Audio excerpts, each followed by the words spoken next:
Tem-se ouvido falar ultimamente que estão querendo esvaziar a Operação Lava Jato. Tem-se ouvido dizer que querem melar, querem esfriar a Operação Lava Jato.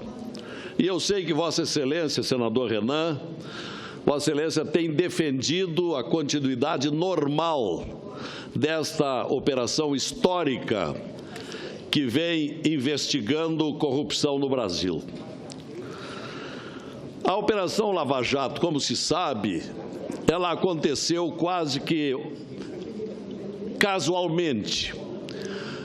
Os investigadores, na época, procuravam investigar lavagem de dinheiro, crimes financeiros envolvendo doleiros, no caso Alberto Youssef. Foi quando que, de maneira surpreendente, foram verificando que bilionários desvios eram feitos na Petrobras, na Caixa Econômica, na Eletronuclear, em ministérios como do Planejamento e Saúde. Então, nós estamos aqui para defender o normal prosseguimento da Operação Lava Jato. E, ao mesmo tempo, senhor presidente, senhores senadores, salientar um oportuníssimo artigo que foi publicado num dos jornais de maior circulação no país anteontem, que é a Folha de São Paulo, sob o título Lava Jato, de onde veio e para onde vamos.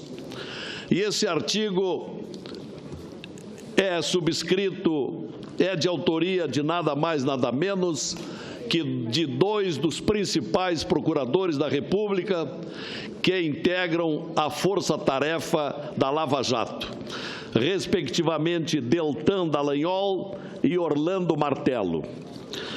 Então, eu quero assinalar alguns tópicos desse trabalho, onde esses dois procuradores defendem o prosseguimento normal até o fim da Operação Lava Jato.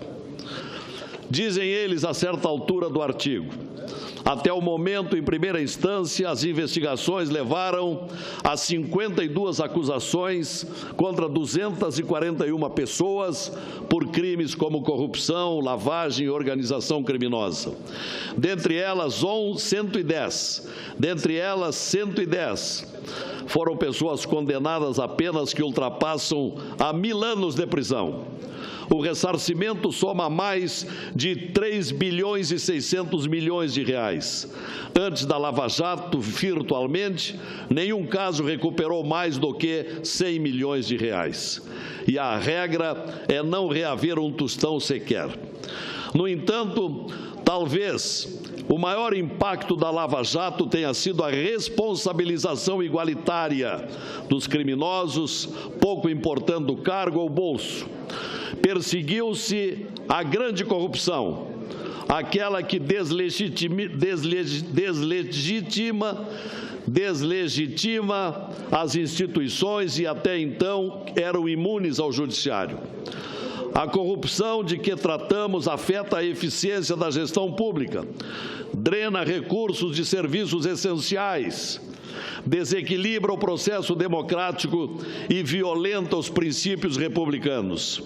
E a corrupção é a corrupção que mata pela fila do SUS, pela falta de manutenção das estradas, que nutre a violência pela ausência de políticas públicas e que atrasa o país pela deficiência de infraestrutura.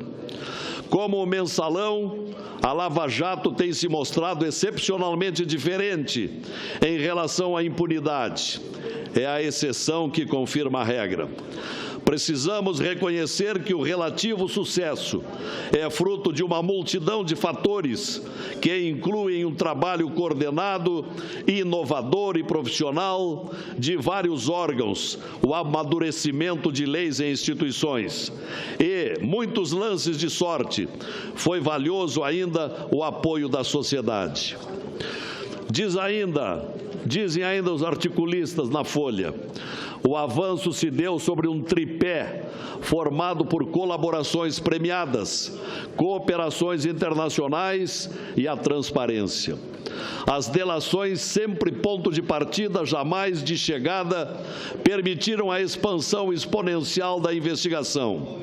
Embasaram buscas e apreensões, colheita de depoimentos e quebra de sigilo fiscal, bancário e telefônico.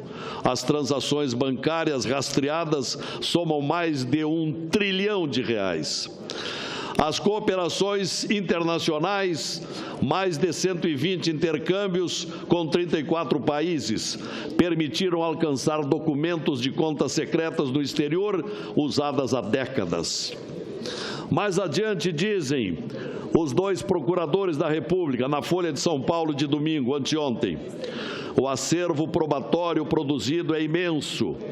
Como a usual tática dos investigados de negar os fatos já não funcionava, passaram a difundir a falsa ideia de abusos na Lava Jato. Tal noção não se sustenta. Foram feitas somente prisões excepcionalmente necessárias. Apenas 9% dos acusados estão presos e só 3% estão encarcerados sem condenação. Diante da inusitada perspectiva de punição, a colaboração passou a ser a melhor estratégia de defesa. 70% delas foram feitas com réus soltos e diariamente recusam-se novos acordos por não se vislumbrar ganhos efetivos. Observe-se ainda que, se abusos ou excessos existissem, os tribunais os corrigiriam, mesmo contestados por grandes bancas advocatícias em 3 cortes. Os atos do juiz Sérgio Moro foram confirmados em mais de 95% dos casos. Alega-se também que as investigações são partidárias. Outro disparate.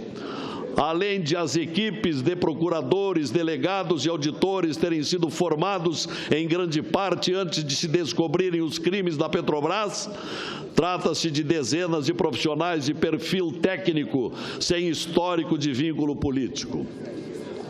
Ainda adiante, diz o artigo na Folha, o ataque mendaz à credibilidade da Lava Jato e dos investigadores tem um propósito: prepara-se o terreno para, em evidente desvio de finalidade, aprovar projetos de abuso de autoridade, de obstáculos à colaboração premiada, de alterações na leniência e de anistia ao Caixa 2.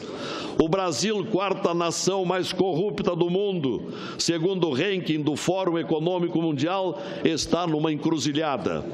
Se forem aprovados projetos como os mencionados, seguiremos o caminho da Itália, que, nas palavras de um procurador de mãos limpas, a operação da década de 90, semelhante à Lava Jato, lutou contra a corrupção, mas perdeu. O Brasil, porém, pode seguir os passos de Hong Kong, nos anos 1960, considerado o lugar mais corrupto do mundo.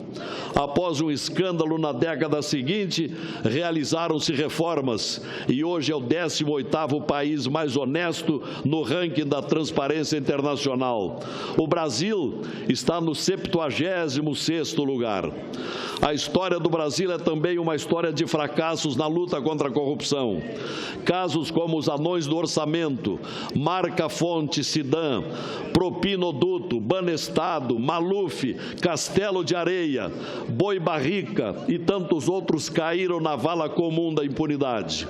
A corrupção tem alto custo ao país. Temos de fechar essas brechas por onde escapam os ladrões e o dinheiro público.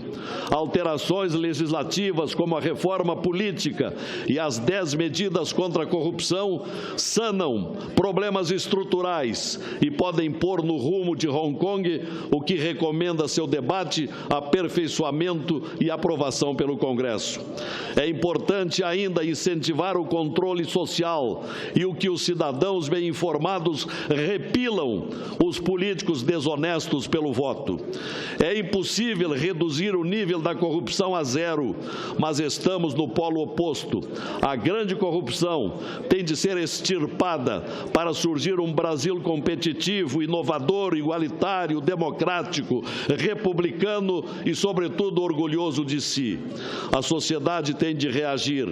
Parafraseando Martin Luther King, estamos rodeados de perversidade dos maus, mas o que mais tememos é o silêncio dos bons. Em conclusão, senhor presidente, eu quero pedir a inserção nos anais desta Casa, na sessão de hoje, do artigo da Folha de São Paulo de anteontem, sob o título Lava Jato, de onde veio e para onde vamos? Assinado esse artigo por Deltan Dallagnol e Orlando Martello. Obrigado, senhor presidente.